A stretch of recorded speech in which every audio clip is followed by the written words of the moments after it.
Bonjour, aujourd'hui je vous présente ce joli snood d'épaule, Lori.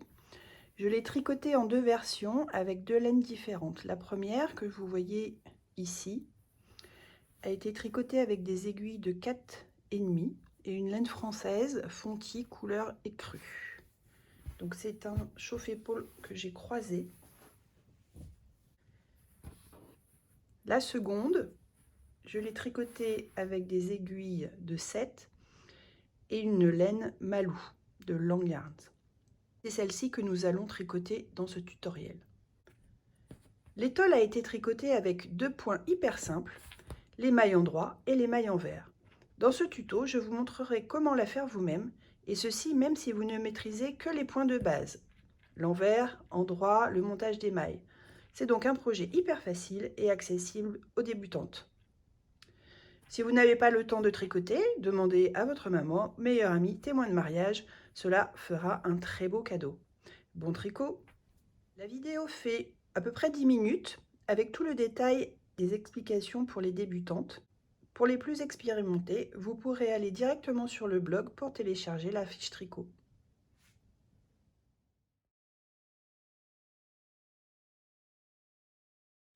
Pour ce tricot, j'utilise une laine plutôt épaisse de Long Yarns qui s'appelle Malou Light. C'est un mélange de baby alpaga. Vous avez 72% de alpaga, 16% de polyamide et 12% de soie.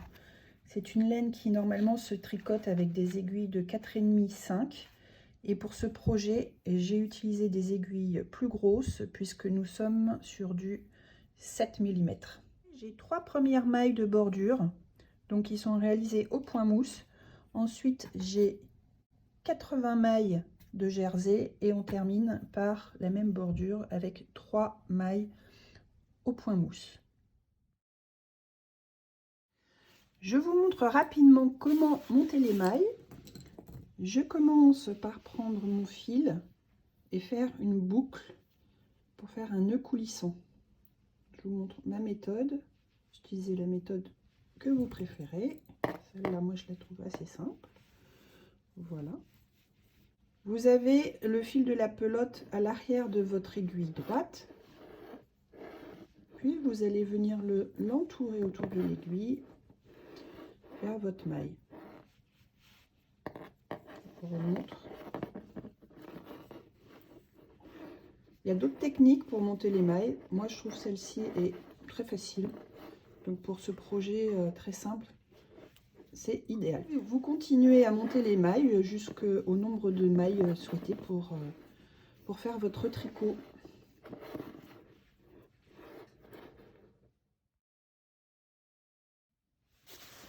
Après avoir monté les mailles, j'ai tricoté quelques rangs et on voit mieux le rendu de l'ouvrage.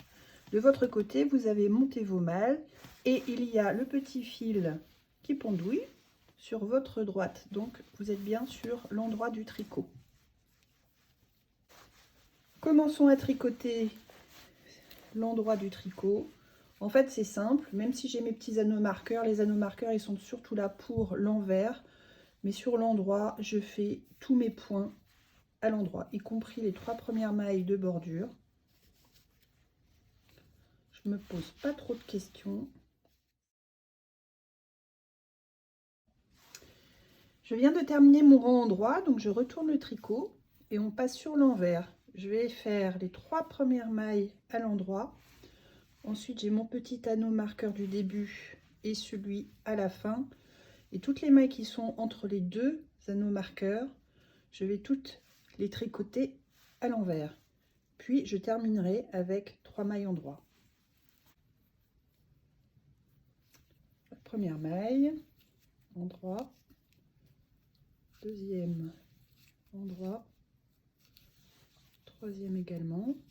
Puis, je passe mon fil devant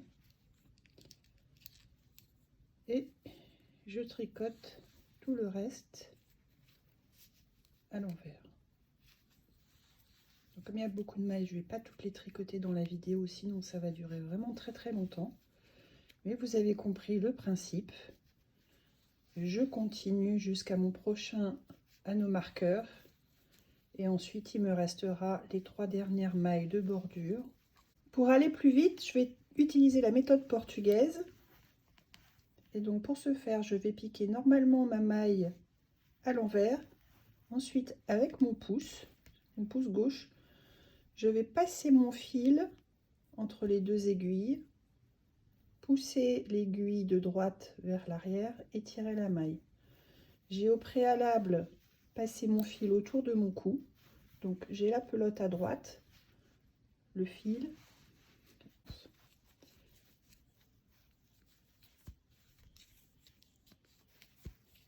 et j'enchaîne et je ne pense à rien pendant que je fais mes mailles. J'enchaîne jusqu'à mon anneau marqueur. Dernière maille à l'envers avant mon anneau marqueur. Hop, je passe le fil derrière et je fais mes 3 dernières mailles à l'endroit. Je répète le rang envers et le rang endroit jusqu'à ce que j'ai la longueur souhaitée. Et ensuite, nous allons rabattre les mailles.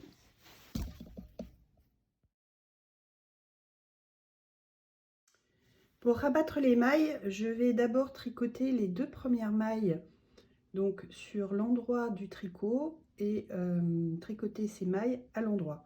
Alors je suis désolée, j'ai raté ma vidéo, j'ai problème de cadrage, donc j'ai déjà rabattu pas mal de mailles, mais ça change pas grand chose. Donc je vous montre quand même. Donc j'ai déjà tricoté à l'endroit cette maille là. Je vais faire la même chose. Et puis ensuite, vous tricotez celle d'après également à l'endroit. Puis vous allez chercher la maille, la première maille que vous aviez tricotée, celle qui se retrouve le plus à droite, et vous la passez au-dessus de la seconde. Et vous recommencez l'opération. Je tricote à l'endroit, je vais chercher la maille la plus à droite, je la passe par-dessus, je la laisse tomber. Ainsi de suite, j'arrive aux dernières mailles.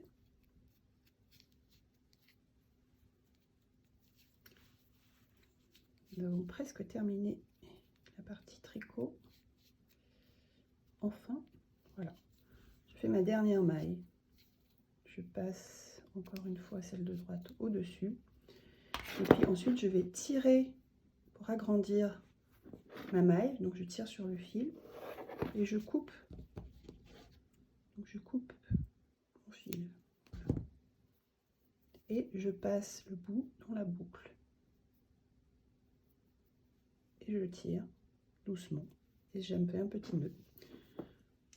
Pour la finition, j'ai plusieurs options. Donc j'ai mon tricot qui fait à peu près 1 mètre de long. Je pense que j'ai fait un peu plus. Est-ce que j'ai les épaules larges? Oui, il fait à peine 1 mètre 5. La laine est assez extensible, donc vous voyez, donc c'est pas vraiment un problème. Donc la première option, c'est de faire un snood pour les épaules croisées. Donc je le pose, je vois mon endroit. Ensuite, je vais venir prendre l'autre extrémité, la mettre vers le haut, prendre encore l'autre extrémité et venir plaquer envers sur endroit de chaque côté. Voilà. Et donc là, je vais avoir mon croisé. Et puis, on va venir donc sur ces 2 largeurs rassembler ces 2 côtés. Voilà pour la finition. Une autre finition toute simple, c'est de faire un snood d'épaule non croisé.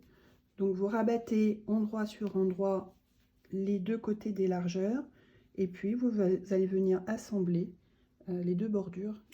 La dernière option pour ce tricot d'à peu près 1 mètre de long, c'est de le porter plutôt en chauffe-épaule étroit. Donc il va s'enfiler également comme un snood, mais par contre il va être étroit, donc on va le doubler. Donc là il est sur la longueur et je vais venir mettre longueur sur longueur, comme ça. Ça me permet donc de le doubler. Je vais rassembler les 2 longueurs et ensuite les 2 côtés. Voilà. Pour ce tricot, c'est cette dernière option que je vais choisir parce que j'ai eu un petit peu de problème avec ma pelote de laine. Comme vous voyez, j'ai des fils qui dépassent là, tout simplement parce que ma laine s'est cassée, s'est effilochée en plein milieu de mes rangs. Et donc j'ai dû faire des nœuds. Je trouve pas ça très joli, même en cachant les fils à l'intérieur du tricot. Ça va pas être hyper classe. Donc je vais cacher ça, hop, comme ceci. Et ce sera doublé et bien douillé, bien chaud.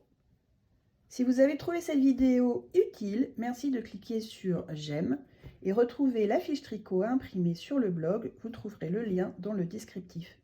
À bientôt pour une nouvelle vidéo.